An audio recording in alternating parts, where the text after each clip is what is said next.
삼으신 구세주의 넓은 사랑 항상 찬송합니다. 나를 일꾼 삼으신 주 크신 능력 주시고 언제든지 주 뜻대로 사용하여 주소서. 내게 부어주시려고 의대 예비하신 주의 은혜 채워주사 능력 있게 하소서. 나를 일꾼 삼으신 주 크신 능력 주시고 언제든지 주 뜻대로 사용하여 주소서.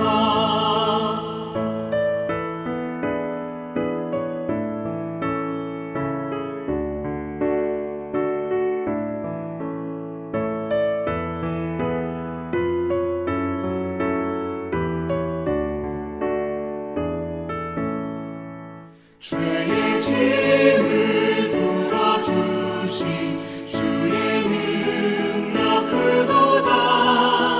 나를 피로 사신 예수 내 맘속에 오소서. 나를 일꾼 삼으신 주 크신 능력 주시고 언제든지 주 뜻대로 사용하여 주소서. 주여 내게 성령으로 충만하게 채우사 생명수가 강물처럼 흐르게 하옵소서. 나를 일꾼 삼으신 주 크신 능력 주시고 언제든지 주 뜻대로 사용하여 주소서. 아멘.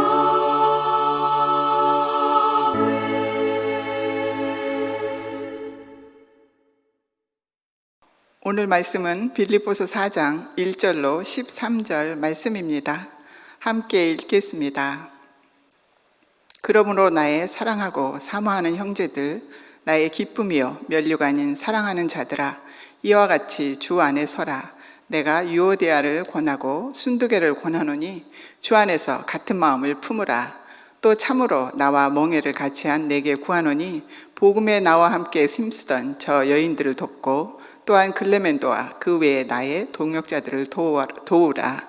그 이름들이 생명책에 있느니라. 주 안에서 항상 기뻐하라. 내가 다시 말하노니 기뻐하라. 너의 관용을 모든 사람에게 알게 하라. 주께서 가까우시니라. 아무것도 염려하지 말고 다만 모든 일에 기도와 간구로 너의 구할 것을 감사함으로 하나님께 아뢰라. 그리하면 모든 지각에 뛰어난 하나님의 평강이 그리스도 예수 안에서 너희 마음과 생각을 지키시리라. 끝으로 형제들아, 무엇에든지 참되며 무엇에든지 경건하며 무엇에든지 옳으며 무엇에든지 정결하며 무엇에든지 사랑받을 만하며 무엇에든지 칭찬받을 만하며 무슨 덕이 있든지 무슨 기림이 있든지 이것들을 생각하라. 너희는 내게 배우고 받고 듣고 본 바를 행하라. 그리하면 평강의 하나님이 너희와 함께 계시리라. 내가 주 안에서 크게 기뻐함은 너희가 나를 생각하던 것이 이제 다시 싹이 남이니 너희가 또한 이를 위하여 생각은 하였으나 기회가 없었느니라. 내가 궁핍함으로 말하는 것이 아니니라. 어떠한 형편에든지 나는 자족하기를 배웠노니 나는 비천에 처할 줄도 알고 풍부에 처할 줄도 알아. 모든 일 곧 배부름과 배고픔과 풍부와 궁핍에도 처할 줄 아는 일체의 비결을 배웠노라. 내게 능력 주시는 자 안에서 내가 모든 것을 할 수 있느니라. 아멘. 기도하겠습니다. 참으로 좋아하신 하나님 고맙고 감사합니다. 이 아침에 저희들을 불러주시고 하나님의 말씀으로 인도하시는 주님의 은혜에 감사드립니다. 이 세상에 어렵고 힘든 이 와중에 저희들을 사랑하여 주셔서 주님의 사랑의 품으로 품어주시는 주님의 은혜에 감사합니다. 날마다 저희에게 주님의 은혜를 더하여 주시고 주님의 사랑으로 더욱더 더하여 주셔서 우리가 이 모든 일을 넉넉하게 이기며 나아갈 수 있는 저희들로 축복하여 주시옵소서. 감사하신 우리 주 예수 그리스도의 이름으로 기도하옵나이다. 아멘. 본 헤럴드라는 인터넷 기사에 실린 글을 소개해 드립니다.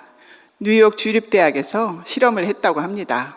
실험 대상자들에게 내가 무엇이 아니라서 기쁘다라는 괄호쓰기 문장을 완성하라는 숙제를 냈다고 합니다.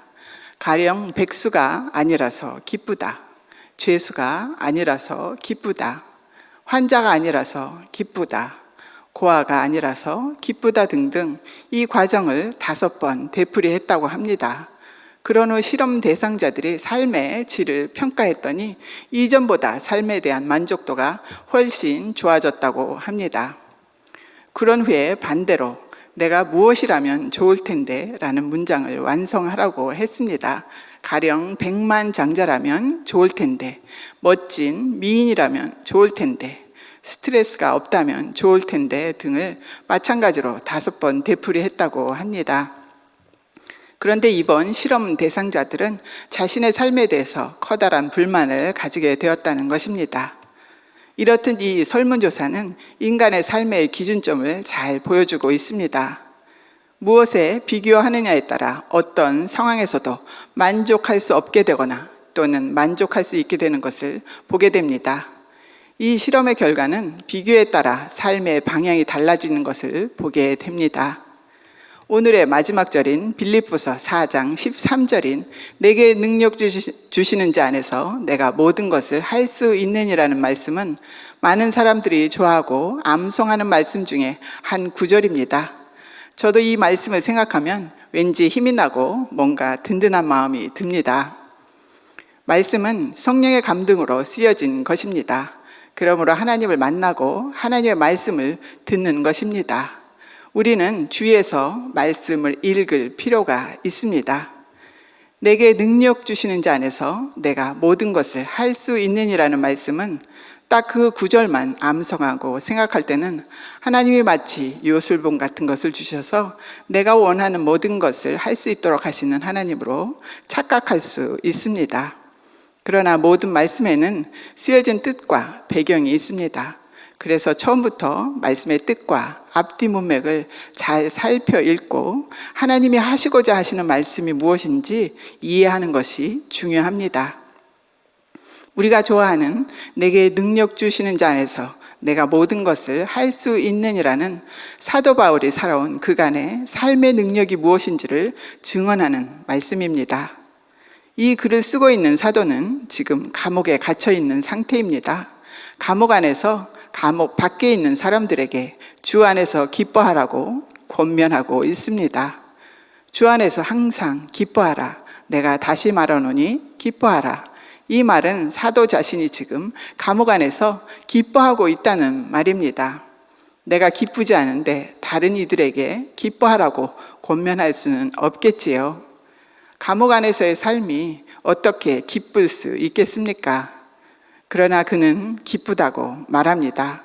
내게 능력 주시는 자로 인해 감옥 안에서도 기뻐할 수 있다고 말하고 있는 것입니다. 내게 능력 주시는 자로 인해 세상에서의 부귀 영화를 누리려는 것이 아니라, 내게 능력 주시는 자로 인해 높아지려는 것이 아니라, 내게 능력 주시는 자로 인해 내가 드러나고자 하는 것이 아니라, 내게 능력 주시는 자로 인해 비록 감옥에 갇힌 신세지만 주님의 뜻대로 살 수 있어서 기뻐한다는 사도의 고백입니다. 11절과 12절을 함께 읽어보겠습니다. 내가 궁핍함으로 말하는 것이 아니니라. 어떠한 형편에든지 나는 자족하기를 배웠노니 나는 비천에 처할 줄도 알고 풍부에 처할 줄도 알아. 모든 일 곧 배부름과 배고픔과 풍부와 궁핍에도 처할 줄 아는 일체의 비결을 배웠노라. 예수를 핍박하던 청년 사울이 예수를 전하는 사도의 삶에서 보여지는 것은 인간적인 눈으로 볼 때는 고난과 고통밖에는 보이지 않습니다. 그러나 그는 10절 말씀에서 내가 주 안에서 크게 기뻐한다고 고백합니다. 그의 기쁨은 자신에게 능력을 주시는 분으로 인해 이 모든 것을 넉넉히 이기는 일체의 비결을 배운 것이라고 합니다. 이처럼 사도 바울이 어떠한 형편에든지 기뻐할 수 있는 비결은 자족하기를 배웠다고 말하는 자족입니다. 자족이란 스스로 만족하게 여기는 마음입니다. 우리는 자족할 수 있는 비결을 배웠다는 말을 생각해 볼 필요가 있습니다. 어디서 어떻게 배웠을까요? 그것은 다름 아닌 그의 경험을 통해 배운 것입니다. 고린도전서 4장 11절로 13절입니다. 바로 이 시각까지 우리가 줄이고 목마르며 헐벗고 매맞으며 정처가 없고 또 수고하여 친히 손으로 일을 하며 모욕을 당한 즉 축복하고 박해를 받은 즉 참고 비방을 받은 즉 권면하니 우리가 지금까지 세상에 더러운 것과 만물의 찌꺼기 같이 되었도다. 바로 이 경험이 그를 자족할 수 있도록 가르친 것입니다. 그러나 경험만으로 모든 사람이 다 자족한 삶을 살지는 않습니다. 상황에서 넘어지고 포기하는 사람들이 어쩌면 더 많을 수도 있습니다. 그러나 사도 바울은 상황이 아닌 하나님을 바라봄으로 상황을 넘어선 사람입니다. 사도 바울이 쓴 모든 서신에는 기도가 언급되지 않은 곳이 없습니다. 그의 자족의 비결은 바로 기도입니다. 기도로 배웠다는 말은 결국 기도 안에서 예수의 능력을 받았다는 말입니다. 기도 안에서 예수님 사랑을 발견하고 그 예수님을 전하는 사명을 자신의 목숨보다 더 사랑할 수 있는 능력을 받은 것입니다. 예수님 이외의 모든 것을 배설물로 여길 수 있는 주님을 향한 사랑이 그의 자족의 비결이고 능력이었습니다. 사도행전 20장 24절입니다.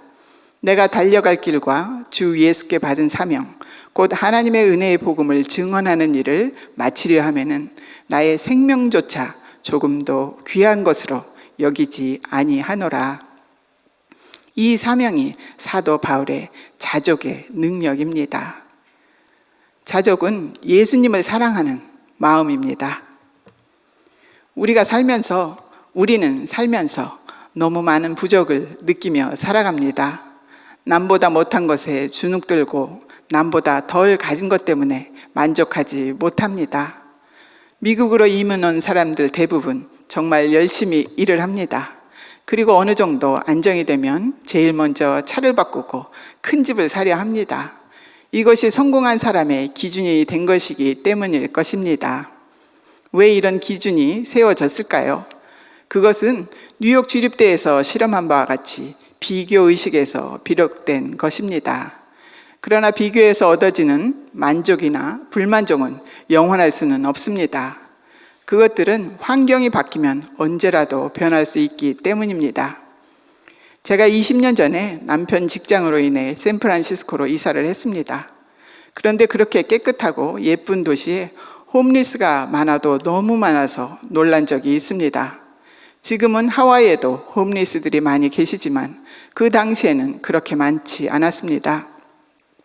샌프란시스코 다운타운에는 한 발짝을 뛰기가 어려울 정도로 많이 계셨습니다. 그분들을 보며 참 안타까운 마음이 들었습니다. 그래서 자주 만나게 되는 분들과 대화도 하며 예수님을 전했습니다.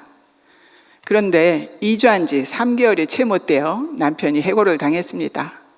프로베이션 기간을 못 채운 상태라 정부의 혜택을 받을 수도 없는 상황이었습니다.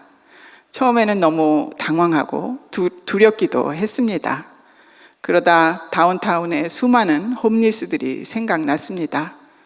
내가 만약 저들처럼 된다면 하나님의 뜻이 있으리라 생각했습니다. 저분들께 예수를 전하며 살면 되겠지 하는 알 수 없는 담대함이 생겼습니다. 그리고 마음이 평안해졌습니다. 그러나 저를 아시는 주님은 저를 그렇게 만들지 않으셨습니다. 오히려 저를 신학교로 보내주셨습니다. 영어를 잘 못하는 저를 위해 한국어로 공부할 수 있는 샌프란시스코 신학교에서 공부할 수 있도록 안배하시고 다시 하와이로 돌아올 수 있도록 인도해 주셨습니다. 제가 신학을 공부한 이유는 아주 단순했습니다. 저는 그저 예수님을 전하며 살고 싶었습니다. 내가 복음을 전할 때 듣는 이들로 하여금 신뢰할 수 있는 사람으로 준비해야 한다고 생각했습니다. 이런 저의 마음을 아시고 예비하시는 주님으로 인해 샌프란시스코의 삶은 좀 많이 힘들었지만 감사가 넘치는 시간들이었습니다. 그곳에서 섬기던 교회에서 목자로 섬길 수 있도록 믿어주신 것에 감사했고, 부족한 저를 응원해주고 따라주는 목장 식구들이 있어 감사했습니다. 공부할 수 있는 여건은 부족했지만 채워주시는 주님의 은혜가 있어 감사했습니다. 그리고 남편 대신 일할 수 있는 직장을 주셔서 감사했습니다. 아마도 이것이 내게 능력 주시는 자 안에서 모든 것을 할 수 있는 비결이 아닐까 생각합니다. 어떤 상황에서도 상황에 매이지 않는 믿음, 어떤 환경에서도 감사를 찾을 수 있는 믿음, 상황이 아닌 주님을 바라봄으로 그분을 신뢰하는 것이 바로 사도 바울이 말하는 자족의 비결이라 저는 생각합니다. 말씀을 맺겠습니다. 요셉 또한 이와 같은 삶을 산 사람입니다. 그의 삶은 사도 바울 못지 않습니다. 그러나 그는 환경에 매여 살지 않았습니다. 창세기 39장 2절을 보면 여호와께서 요셉과 함께 하심으로 그가 형통한 자가 되었다고 말합니다. 이것이 요셉이 환경에 매이지 않고 자족하는 삶을 살 수 있었던 능력입니다. 자족이라는 헬라어 원문은 아우타르케스라는 말입니다.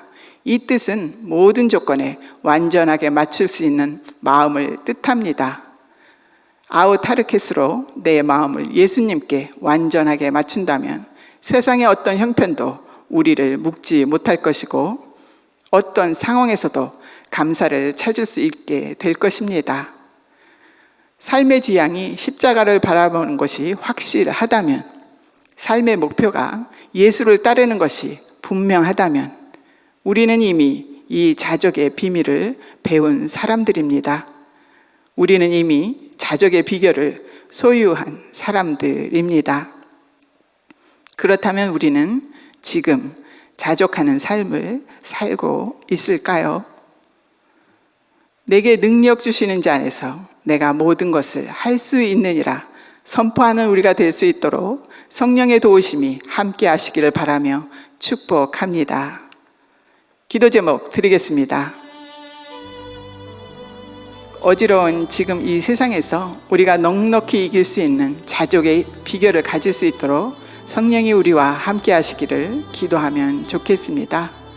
주님의 능력으로 하나님의 뜻을 이루며 살아가는 사명자로 살아가길 원하는 기도하면 좋겠습니다. 그리고 우리 교회와 성도와 또 미국과 열방을 위해서 함께 기도하면 좋겠습니다. 기도하겠습니다. 좋으신 하나님 아버지, 고맙고 감사합니다. 부족한 저희들을 불러주셔서 하나님의 자녀로 삼아주시고 저희들을 사명자로 불러주신 하나님 감사합니다. 이 땅의 많은 영혼들을 위해 우리들을 사용해 주시기를 하나님께 간절히 기도합니다. 우리의 마음에 하나님의 사랑으로 채워주시고 더 채워주셔서 우리의 마음에 성령으로 충만할 수 있도록 주께서 축복하시고 인도하여 주시길 기도합니다. 그리하여 우리로부터 이 땅에 하나님의 빛을 전하게 하여 주시고 우리로부터 이 땅에 소금의 역할을 감당할 수 있도록 주의 능력으로 우리와 함께 하여 주시기를 기도합니다. 하나님, 이 시간에도 하나님의 사랑이 필요한 많은 사람들이 있습니다. 하나님의 은혜를 구하는 많은 사람들이 있습니다. 주의 성령이 저들을 친히 찾아가 주셔서 하나님의 사랑으로 만져주시고 함께하여 주시옵소서. 우리 아이의 교회를 하나님께서 기억하여 주시고 하나님의 사랑으로 부족하지 않도록 주님이 채워주시길 기도합니다. 미국이 하나님의 복음을 다시 회복할 수 있는 나라가 될 수 있도록 주님 인도하여 주시길 원합니다. 이 열방에 하나님의 복음이 전해질 수 있도록 주님 도와주시고 축복하여 주시기를 간절히 기도합니다.